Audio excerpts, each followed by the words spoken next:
Awesome.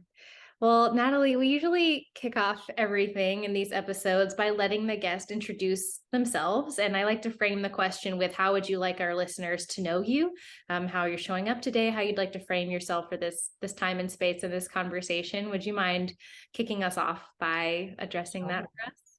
Sure. It's quite a sort of expansive question, isn't it? It depends on what Yeah. you're doing on the day. But so my name's Natalie. I live on the East Coast, just a couple of hours up from Sydney in Australia.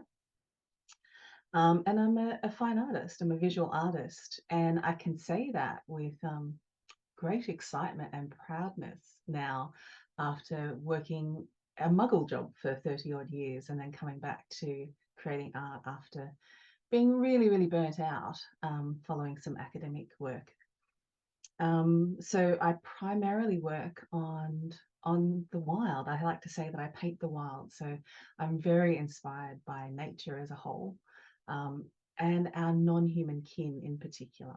And I seem to be on quite a bird kick at the moment. And I am called a crazy bird lady as well, so that probably fits well. I have a lot of wild birds in the backyard, and I adore them. I love it. Having them close by, I think, is part of that connective element that helps me ground in the work that I do altogether. So I'm using a lot of the life experiences that I had for the last 30 years and bringing those in a way that I didn't think was really possible, into a whole new um, career, a whole new way of living. And it's really changed my outlook on life as a whole in such a positive way. So if I can do anything that inspires people to find a little bit of enchantment and connection, then that makes me very happy. I love that. And I think I'm going to delay what I intended to be my first question just a little bit because I think you're speaking to something that I know that like I've had to do some work around that a lot of my other creative and artist friends have had to do a lot of work around is this sense that we have this like muggle job and then we have like what we feel is like our real like I'm made to do this. Mm-hmm. And we often have to make these kind of choices because of like what we feel what makes money, what doesn't make money, and like we have to pay our rent and all of those things. And you spoke to something about being on the other side of it and that you've been able to make a beautiful transition into making your creative work your full-time work, Mm-hmm. which is really beautiful.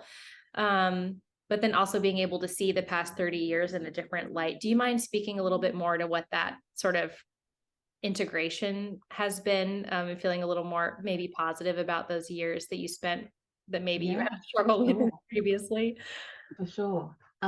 This last 12 months in particular has been a really, well, I called it earlier in the year an unraveling. So I was very much part of systems for so long. I was very, very good at school. I was good at university. I was very good at being a cog in the machine of a larger sort of capitalist regime, but did important work within that. Um, that sort of held me and enabled me to keep going with that, I guess, as well. But then shifting out of that and into becoming a full-time creative, it was a very intentional shift. It's something I worked at for a couple of years before making that decision to do that. What I didn't really expect was the unraveling that would come from that, was the and I don't want to say lack of structure, because it's just a different structure, and it's a different mindset altogether, being completely absorbed in um, not only being a creative, but being a creative business person as well. So having to hold those two elements, without it becoming something so all encompassing and a business aspect that you lose that creative flow as well. So it actually took me quite a bit of this unraveling from doing the two. And then for a little while in there, I was thinking, what the hell have I done? Like, what am I doing? This is hard. It's hard work. It's not, there are easier ways to make money than being an artist, but the payoff That is, is true. yeah, but the payoff is so much more than the money, right? But it's adjusting those mindsets, I think. And so when I was in the thick of it and ready to leave, working in, you know, a muggle job, in a real job, um, I felt despondent, and I disliked the work that I was doing so much. I was so burnt out by it all. But now I can look back at it and think, although, you know, you wish that you could have some time back and do things differently, by the same token, I learned lots of lessons, and I can bring those into my work now in different ways. And I kind of do feel like being able to shift your perspective and looking back at things, even if they weren't particularly present at the time, helps you think about how you got to where you are now. And I may not have pursued this if I hadn't had the experiences that I had before. So I like to try and hold a bit of gratitude for that now. But if you asked me 6 months ago, or even, you know, 18 months ago, when I was still in the thick of trying to run a business on the side as well as work, you know, 50 odd hours a week, I wouldn't have said the same thing. Right. Yes, for sure. Because there's that tricky thing when you, like you said earlier, there's a lot of easier ways to make a living than being an artist. And that's definitely true. Because there's that tricky thing of having to negotiate inspiration, and which is what literally like brings you breath, and what lights you, what brings you like, oh, this is worth making a thing about. Whereas when you're not necessarily making art or framing your life's work in that way, you don't have to worry about that as much. You just have to Yeah. get things done. And that can be really hard to like caretake amidst also being like bills, goals, all these other things. It's hard to hold both. And a lot of people, including myself, we all struggle with that. Yeah. Yeah, I think that that's just the knock-on effect of living within sort of the consumerist capitalist society that we live in, right? It's not normalized. I like to think, and perhaps it's just actually being in the space now, I like to think that we are getting to a place where we can start to normalize, you know, creativity as so very important to human beings as a whole, but also recognize that, you know, our lives are filled with um, the the beautiful creations of so many people that we just take it for granted. Like everything is created, right? Everything is in music, video, everything. Surface pattern design on everything that we have. You know, we're literally surrounded by art 24/7, and yet somehow the prevailing societal structure is that, you know, creatives and artists don't have the same worth as, you know, a banker or something like that. So it's interesting things to think about.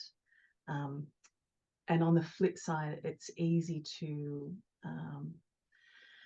have that passion for something that you really love to do, creating, making art, become an obsession or all encompassing too. So where I had only certain hours to work on that previously because I was working my day job, now I kind of do this 24/7. And it's about putting structures in to prevent that from becoming a burden instead of joy as well. Yeah, that's really true. There's a word that comes up a lot when in your writing and in your work, and it's this word for enchantment, and Mhm. something that I think that's especially for, well, actually that's not necessarily true. I was going to say it especially for people who work with more visual mediums, but I'm going to take that back because I don't know if that's true. But this way of really, I don't know, just playing with our perspectives and becoming more in love and more alive with the world around us because you're drawing our attention to it in a particular way. And Mm. I'm wondering if you can just talk a little bit about, you know, your relationship to the word or to the attitude of enchantment, and potentially how your work interacts with creating a perspective of enchantment. Yeah, sure. Enchantment. Oh, delicious. There's so many lovely words in English, but I feel like there's so many words. There's not any words that fully encompass the feeling that you get from some of those limiting words. Enchantment was what really brought me back to creating and to prioritizing having, you know, creative life.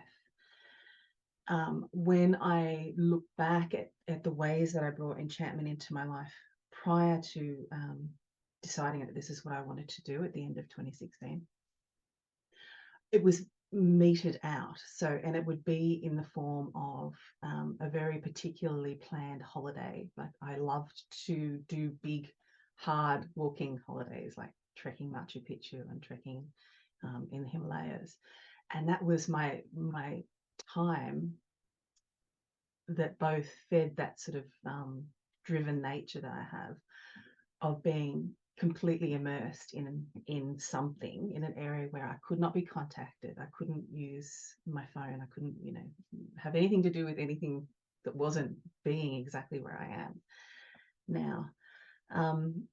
And so when so at the end of 2016, I handed in my thesis for some human rights work that I was doing on violence against women. And I was completely and utterly burnt out because I was working full-time. I was doing my master's degree full-time, and I was also doing a lot of volunteer work with an international organization looking at creating legislation at a UN level around violence against women. And I was so despondent about the ways that human beings treat each other, essentially.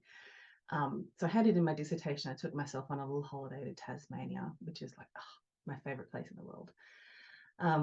And I spent 3 or 4 days just walking through alpine forests. And I happened on a whim to take my pencils and paper with me, which I hadn't sketched, etc., since really with any seriousness since I was about 18. And I realized that this is life. This is life, being able to find enchantment. And until that point, I hadn't found any enchantment in like human-made structures, work, that sort of thing. I recognized that all the enchantment, all of the connection and the peace and the enchantment, the magic was being around our non-human kin, our other than human kin, our rock people, our tree people, our bird people, all of those things. And it gives me goosebumps to think about even now, because that happens to me all the time, even in the simplest of places.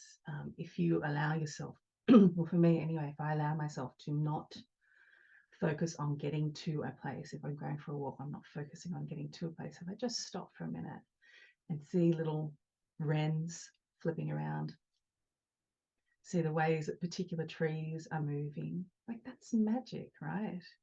If you get to stop and breathe and see that, that's a particular moment in time that you got to share with other living entities that aren't human, that may notice you, may not notice you, but you got to see them for a moment. So in seeing them, I feel like we get to be seen in a different way as well. And so those two sort of things intertwine, that almost, well, I guess it's almost like a psychedelic shift into really paying attention to what is around us that's not man-made human structures. Recognizing how deeply I needed that on a personal, visceral, physical, non-physical level. And also that it gave me such perspective about our own issues, our own problems, that there's a whole other world going on around outside of you that, helps to put into perspective what you might be feeling really pissed off about at a particular time. So yeah, I guess that's what enchantment is for me. It's taking time to stop and notice, to be really deeply observational of not only what's around you, but how you're feeling about being in it. And then seeing something, but focusing on it and trying to see what else is beneath that, and thinking about what else interacts with that, and how, if it's an animal, how they see you, how they may be seen, but also how you might be if you could be that animal too. So I often think about growing wings, or I think about, being snow landing on a tree, or I think about being leaves in wind, like there's multiple levels of that. And I just feel like I'm at the very tip of understanding some of that, but it's incredibly powerful. And I would hate to not have that anymore. Now that I've seen that, to have that taken away would be really sad. Yeah, I mean, it feels like a really powerful component of aliveness. Mm-hmm. And when you were talking about like just really noticing the birds and things, it makes me think like, oh, this is me not missing it.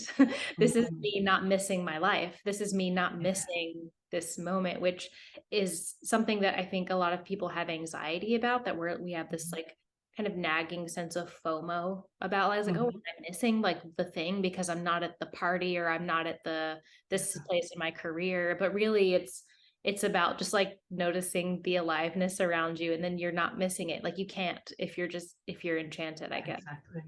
Exactly, yeah. I think it quite the opposite. It actually gives you more time back. It gives you more time back because you get to be present instead of thinking about future or past all the time. And the only time we have is right now anyway, right? So, yeah.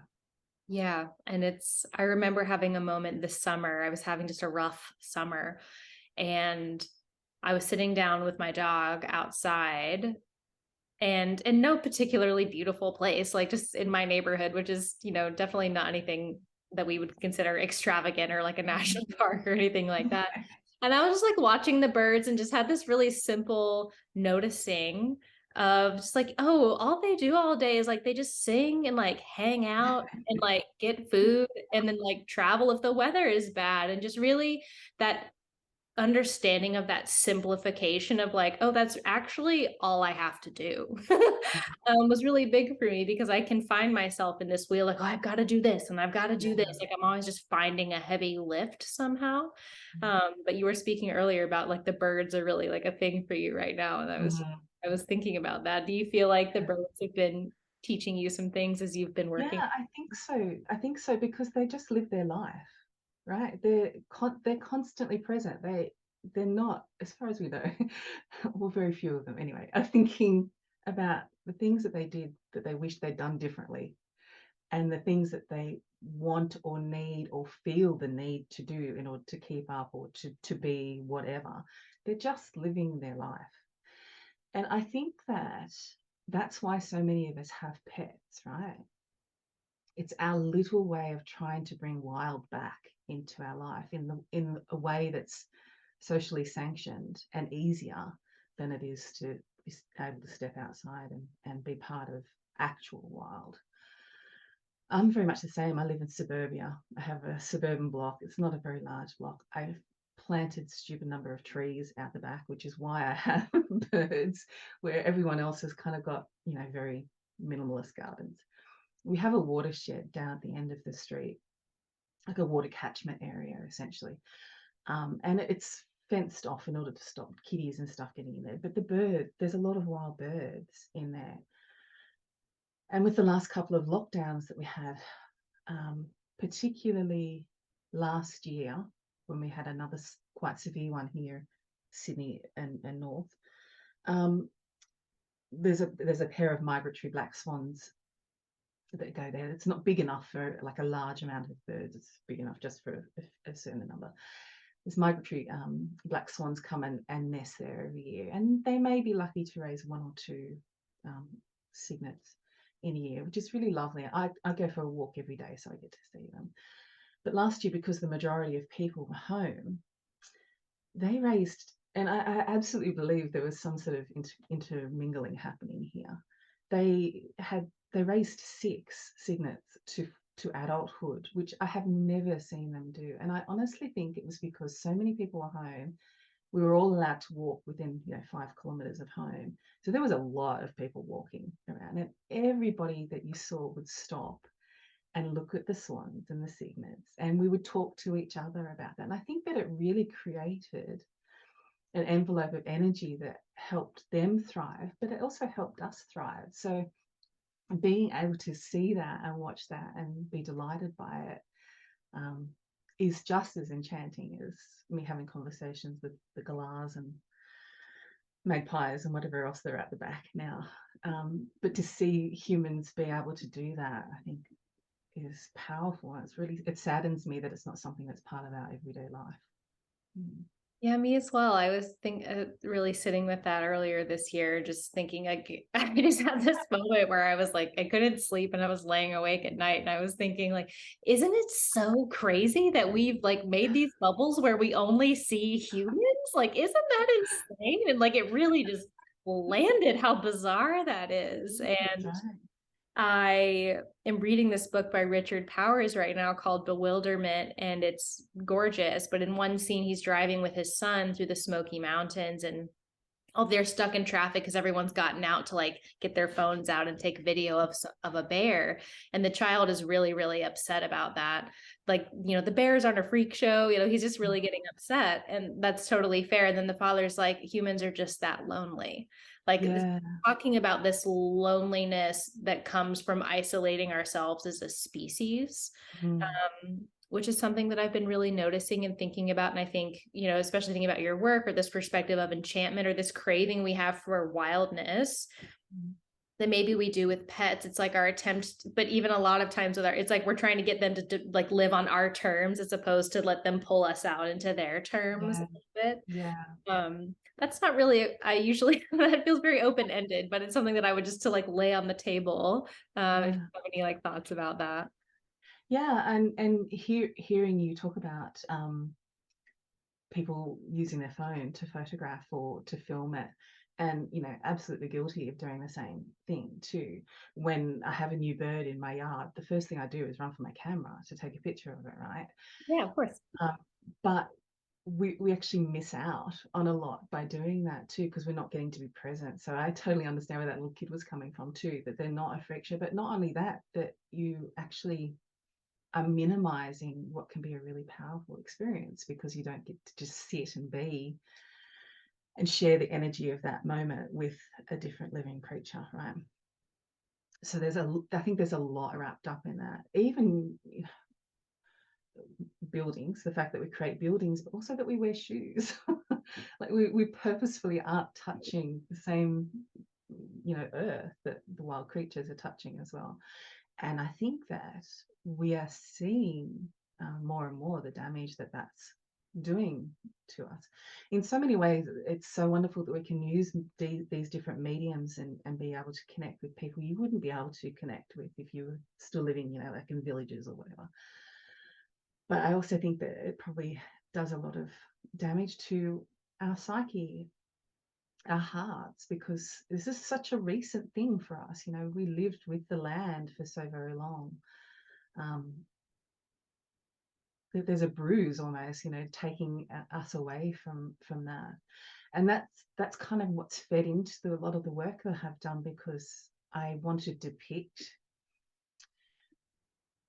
that connection, the act of reciprocity of actually just seeing and observing and feeling really intimately connected with my subject matter. And I do that for myself, but I also do it because I want to give people an opportunity to be like a little bit delighted or enchanted by seeing something, just to find that connection, because sometimes that's all it takes. It's just a little spark that you're inspired by. And if that leads to somebody else going outside with no shoes on and watching birds, or feeling okay about taking 15 minutes to sit under a tree, then, my work is done. That makes me exceedingly happy. But yeah, I mean, we could speak for days about this, right? About the damage that we've done to ourselves and to the planet and to other living beings as a result of trying to follow this strange notion of us being completely separate from, other than everything else that's around us. Yeah, it's a lot. It's a lot. We definitely, I mean, we do talk about it a lot on the podcast in different ways. And I've been, I guess you're just like becoming a repository for all these things I've been thinking about a lot this year, That's good. especially in regards to animals, but I feel them all kind of coming up right now in this conversation. Just the way that we would have, in ways that we're also disconnected from ritual, Mm-hmm. creatively engaging in real time with people.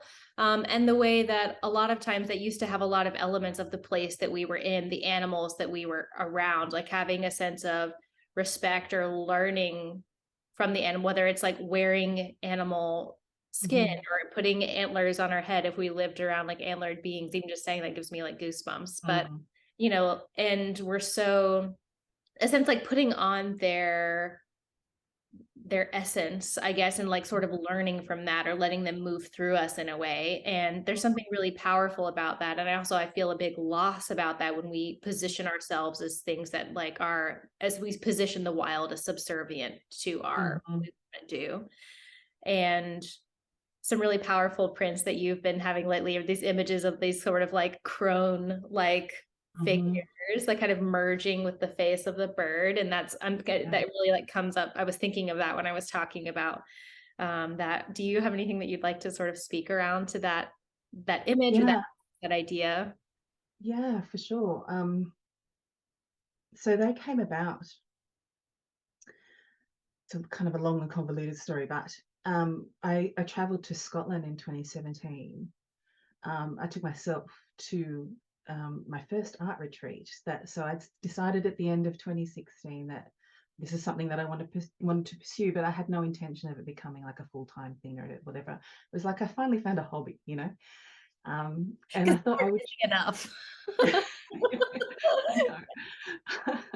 um, and I thought I will, splurge and take myself on an art retreat to Scotland. I have a lot of genetic history first to Europe, to Scotland, particularly Scotland and Ireland, but had never traveled over there. I traveled to South America and Nepal and the US and Mexico prior to that, but never to Europe. So that's fine. I was excited about it. I didn't expect too much from it, but I landed in Scotland. Went into Edinburgh, and I was in tears because I felt like I had come home. Like, I cannot describe adequately how bizarre that whole thing was, how deeply I felt it. One of my brothers then joined me after the art retreat, and we did some traveling around Scotland. And one place that we went to was the Isle of Lewis. And I was blown away. I was blown away literally by the wind, but also by how like old the area was too, and how the connection I felt to the area felt so deep, like crazy deep. Um, in any case, so that was a really, really, personally lovely, deep experience. I came home and just so happened, I don't even remember where it came from now, pick up a book by Sharon Blackie called If Women Rose Rooted. So a lot of my work was to do with violence against women. So I had a lot of um, books on women's empowerment and stuff. So maybe it came from there. I'm not sure where I picked it up.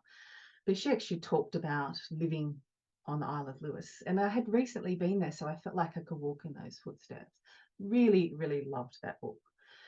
Read it multiple times. And then I was seeking out some extra writing of hers, and found her story about Old Crane Woman, where she talks about the Kaliak and finding her through a heronry that was near where she lived.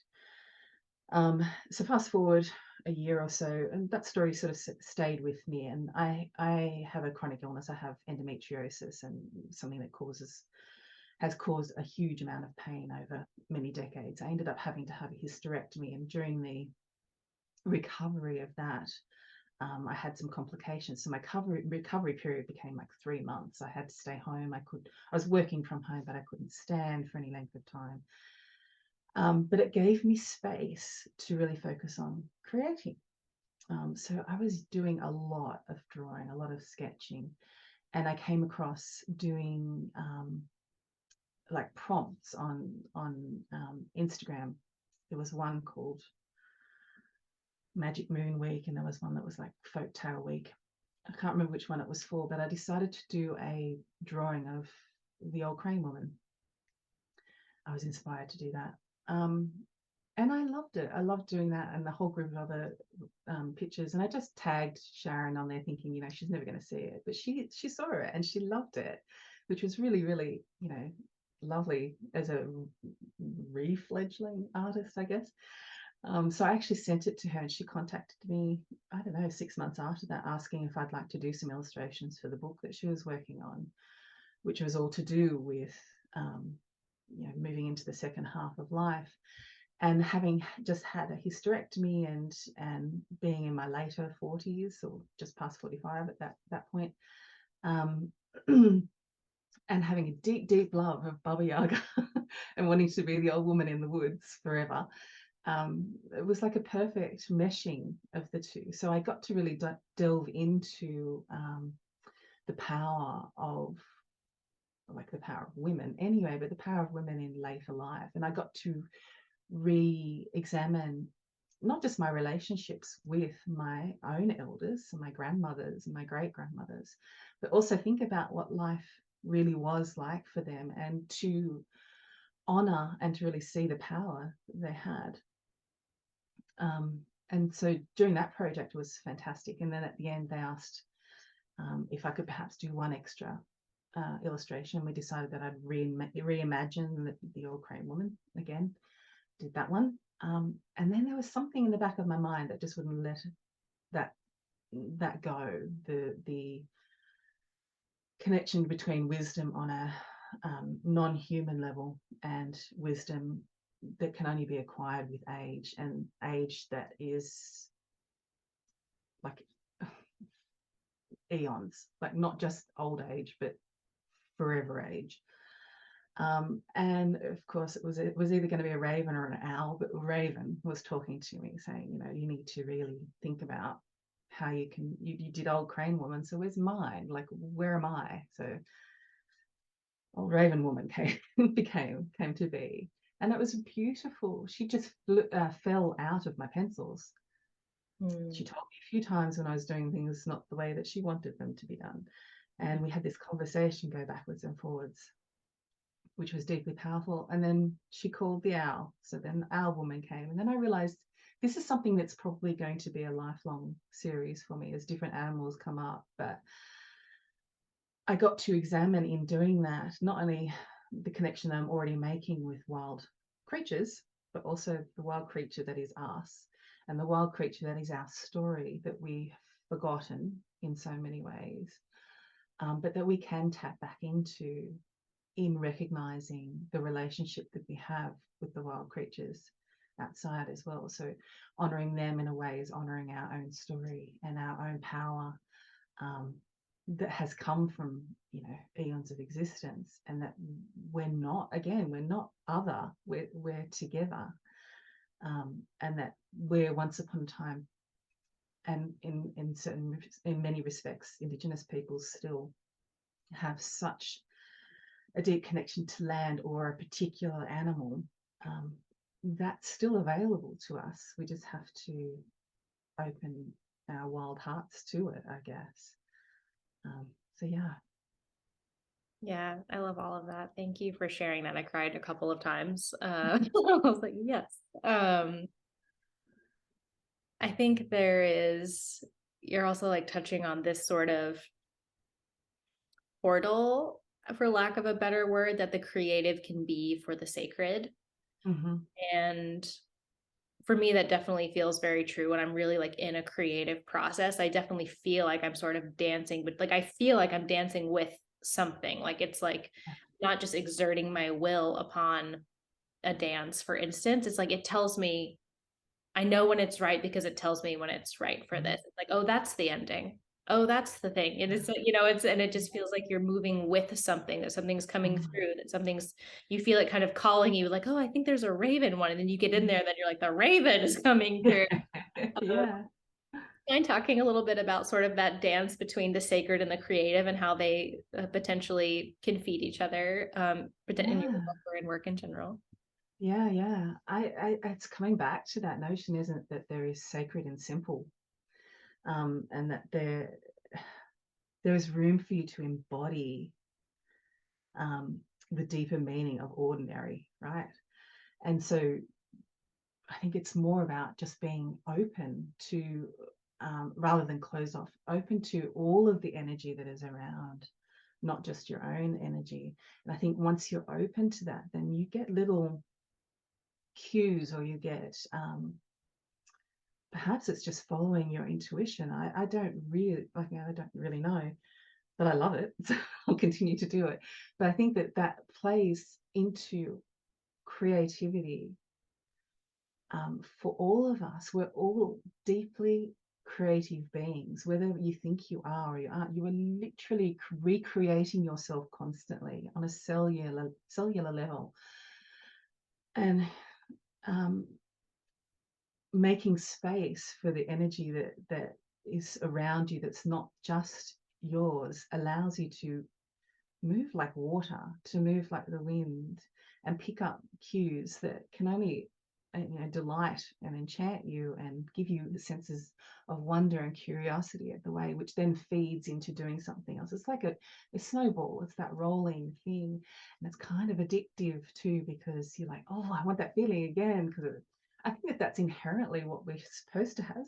What's supposed to be our baseline, and I think that we've sort of stepped away from that. We've closed off so much of that. We've decided that this is the only way that you can create. It has to be within those boundaries. When I say we, I'm talking as a society as a whole. That this is the sanctioned way that you can do that, and you can only be creative during these hours or outside of this work or whatever. But if you give yourself time to open up and feel the momentum of flow that is around you, which might sound a bit woo-woo for people who haven't really felt that yet, but I promise once you do, then it is like life changing. And it not only gives you empowerment to continue creating, but makes you want to share that with others. And I think that it's in the sharing, as it always is for human beings, that we learn. Like when we share, we learn, and then we can only grow from doing that. It's very hard to learn and grow if you're closed off from everything, if you're closed off from life as a whole. Yeah. Yeah, it's true. I remember, I think I had a conversation. It was definitely with my friend Blake, but I think it was on this podcast. And we're both dance artists and talking about how, there's things you can't know about the work or about yourself or about the thing until you perform it. Yeah. And so it kind of breaks this idea that we're like, oh, well, the performance is this like finished, polished, perfect thing. Mm. Like, no, this is, I don't even know what it is until I do it for you all the way. And The work is in the doing, right? yeah, You for sure. conceptualize all you like, but it's actually in the doing, regardless of what the outcome's going to be. Yeah. Yeah. I think creative practice in particular, at least the kind of creative practice that we're kind of speaking about, really Mm-hmm. lends itself to kind of grappling with or improvising with uncertainty in a way that I feel really grateful for. There's a way that I think without that kind of practice, that there's a lot of, I see people struggle with like moving in. They're like, well, I don't know how to do that, so I can't do it yet. I'm like, well, of course you don't know how to do it. We don't know how to do anything. You just, but like I realize that that's more of like the practice artist in me, where it's like, well, of course we don't know how to do anything. And sort of being okay with uncertainty, in a way that I think at least my creative practice has really strengthened in me a lot. And it's given me a lot of courage, some of which has gone for really great things and other things that have not gone so well. But it has given me a sense of courage and trust in a process that I don't have to know how to do something before that the thing I'm doing will teach me how to do it, basically.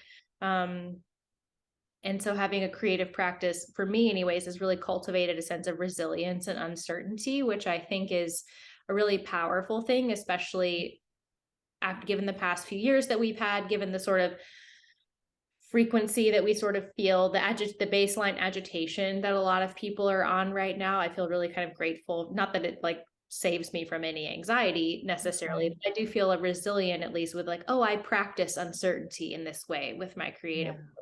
Yeah. Do you have anything that you like to say with like creative practice or practicing Yeah. uncertainty? I think that what you said about courage is really important. I am a perfectionist. I have been a perfectionist my whole life. And there is nothing like not knowing how to master a medium to sit your perfectionism on its bum, basically. And so I'd like to say I'm a recovering perfectionist, but that's not the case. That's just who I am. But resilience, courage, and curiosity, and giving yourself enough empathy and space to learn is so incredibly powerful.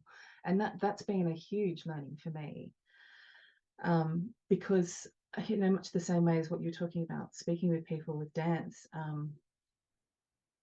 I want to do something at 1,000%, and if it's not done right then I'm not doing it right and there's no point in doing it, sort of thing. I think that is a large part of culture for us in Western world particularly, which is so sad when you think about it, because it stops us from participating in our life, right? It stops us from creating a wildly abundant, expansive beingness.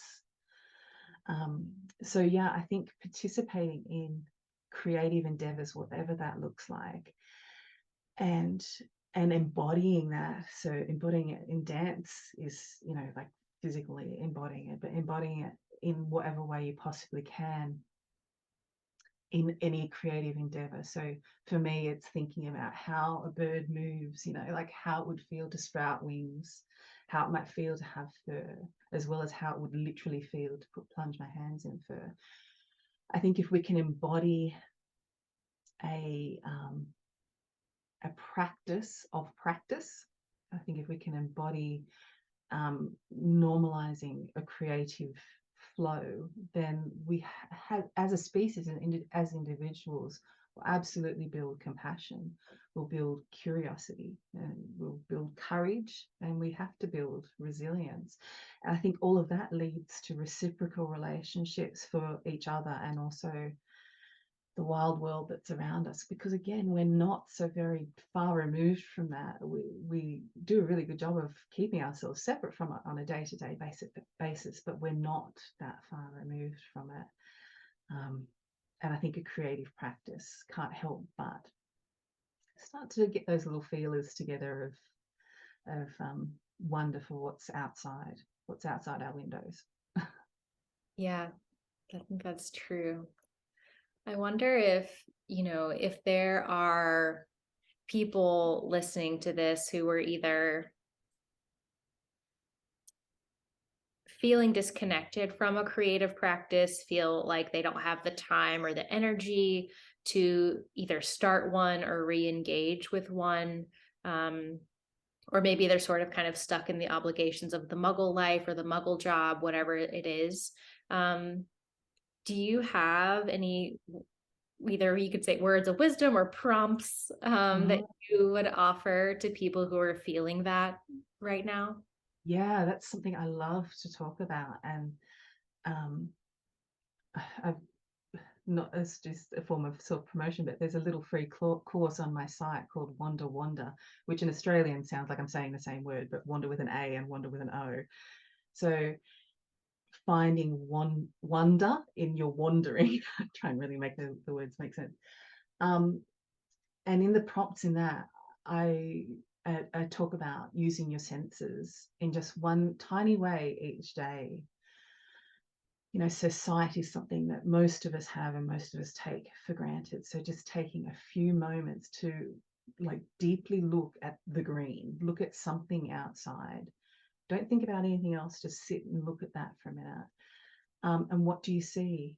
And now what do you see? And look deeper, and now what do you see? And that brings you into a very present moment where you may see things that you have seen 1,000 times but not actually seen.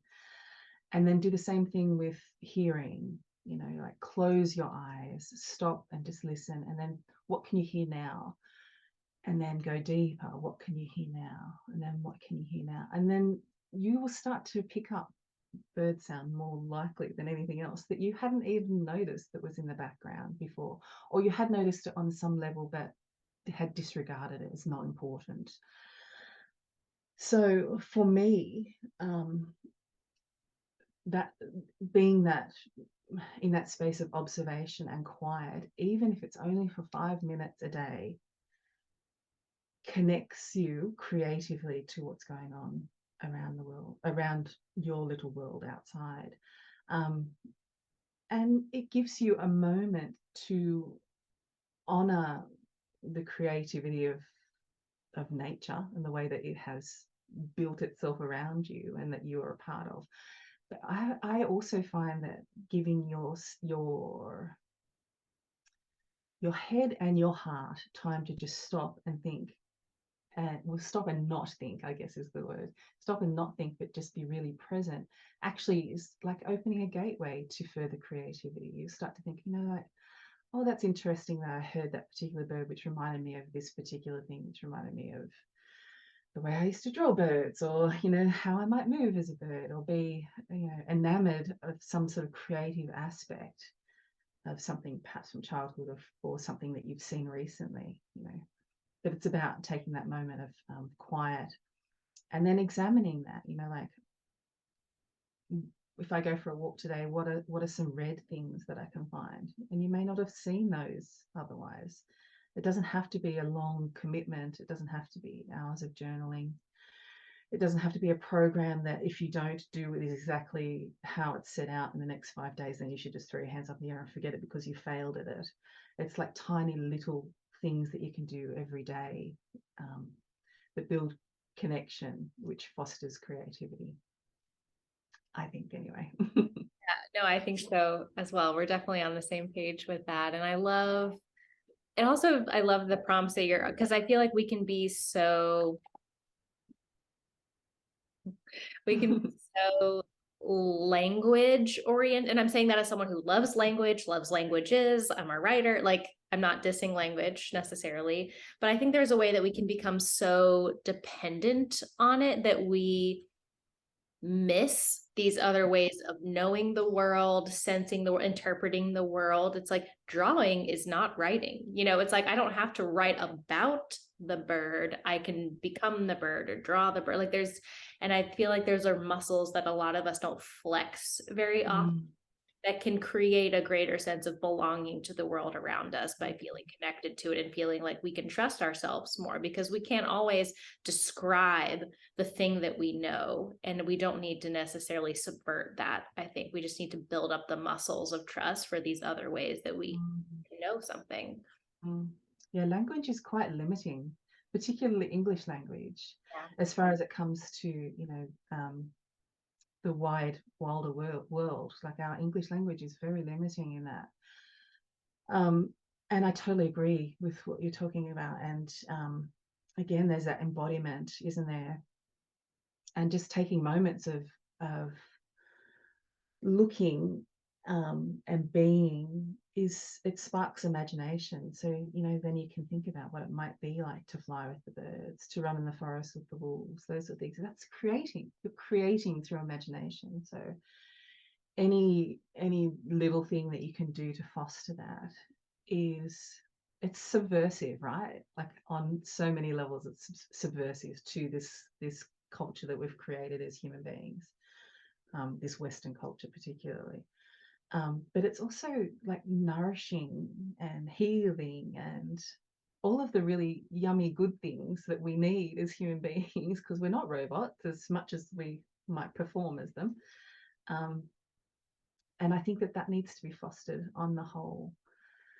So there's lots of little things that you can do to foster that, by like journaling, all those sorts of things. But honestly, I think if you can spend 5 minutes outside and just notice, like, give yourself breath, give yourself disconnection, even if all that you can see is buildings and all that you can hear is traffic.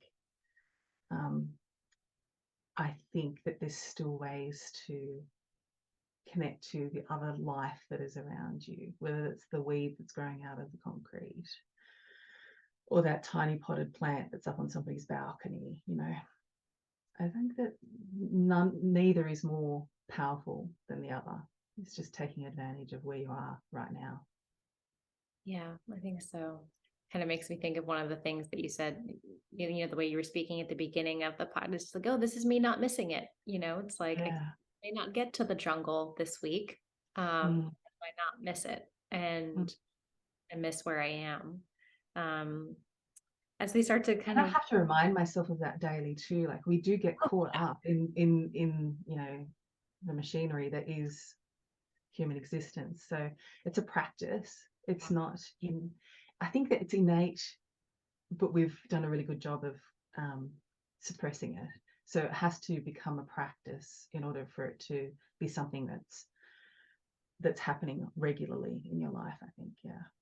Yeah, I think so too. And I'm really just allowing myself to get cranky the way that my dogs do, or the way that I see kids do if they've just been sort of cooped up. I'm like, you should be cranky, actually. Mm. Like, but it's not fair to expect this of you or myself.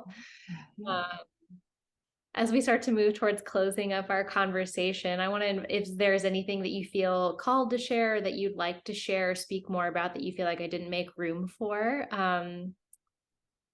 now is a good time to do it. So if there's anything else that you'd like to share, you're welcome to do that.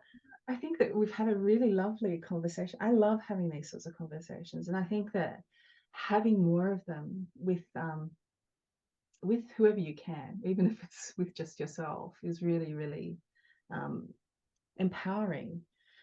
If nothing else, I want to tell you that you are worth finding enchantment. Like, you deserve this on so many levels. You deserve to find 5 minutes of time to see the wild, to see the green, to look at the blue and the green. That's what we're meant for looking at. That's who we are. From the dawn of time, that's who we are. And we share this space with all of these other life forms that do that daily, and can be teachers for us on how to reconnect to that and live, actually live life, like be a human being, not a human doing. It's profoundly important for not just you, but for us as society as a whole. I think for each other and for our planet, like for our other living beings that we're sharing the world with. And it encourages creativity, which, as we've said, is such a deep way to connect to the world as a whole, but to each other, which again fosters courage and compassion and reciprocity and all the good things. So I think if you can if you are wanting to be creative and you don't know how to start, extending compassion to yourself for one is key, and then exploring connection is the next. And not putting any pressure on what it is that you create or how you create it, because there may be something so delicious around the corner for you that if you specifically tried to do something, you may miss out on the goodness that will come from just being open to whatever the wild is trying to tell you, whatever the wild in your own heart is trying to tell you. So yeah, I think that's it. I just want to spread that all over the place. That's my calling now, I think. And for me, I'm doing that through visual art and through talking and writing. And I get so excited to speak to other people about it and to share that, because I think that it builds momentum. Like, we're sharing such big energy about these things, and yeah, Yeah, it's a thank beautiful thing. yeah, thank you for sharing that. I feel the same.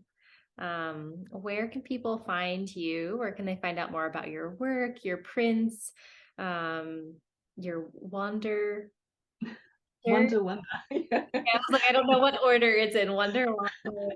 Where can people get obsessed with you on the internet and to kind of stay in touch with what you're doing?